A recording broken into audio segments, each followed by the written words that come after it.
Nais kong pakinggan mong maigi ito, kapatid, dahil ito ang hiwagang nakatago noon pero inihayag na sa mga anak ng Diyos. Mula sa mensahe ng Panginoon na magaganap sa buong mundo, ito ay tugmang nangyari noong unang panahon at nangyayari sa kasalukuyan. Ang mensaheng gigimbal sa buong mundo, ang propesiya sa 70 weeks of Daniel prophecy.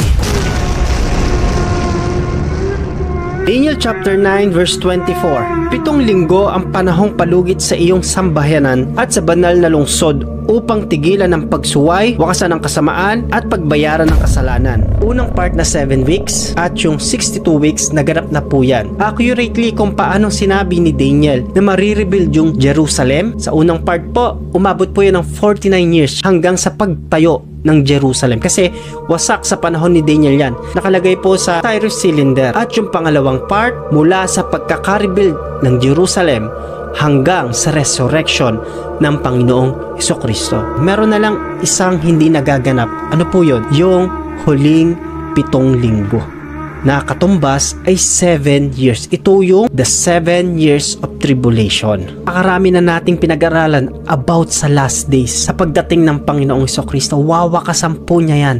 Yung ginagawa ng mga tao, yung kasalanan, wawakasan niya po yan. Ang sabi ng Daniel chapter 9. Ngayon, nasaan tayo? Mas pasimplihin po natin. Naganap yung first part and second part. Sinalaysay yung third part. Nandito tayo sa gap after resurrection of Jesus Christ. The age of churches.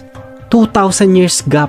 Nandito po tayo. At ang Panginoong Hesus mismo ang nagsabi ng mga senyales na kapag ganito na ang nangyayari, malapit na yung 7 years. Makakarinig ng mga digmaan, makakarinig ng mga alitan, magiging mapanlamig ang mga tao sa pananampalataya. Nandito tayo sa fulfillment of the prophecy, sa sinabi mismo ng Panginoong Hesus. Kung ano ang mga ginagawa ng mga tao nung kapanahunan ni Noe, ay ganun din ang gagawin ng mga tao sa pagdating ko na anak ng tao. Sila po ay namumuhay sa imoralidad. Ginagawa ang mga kasuklam-suklam na bagay.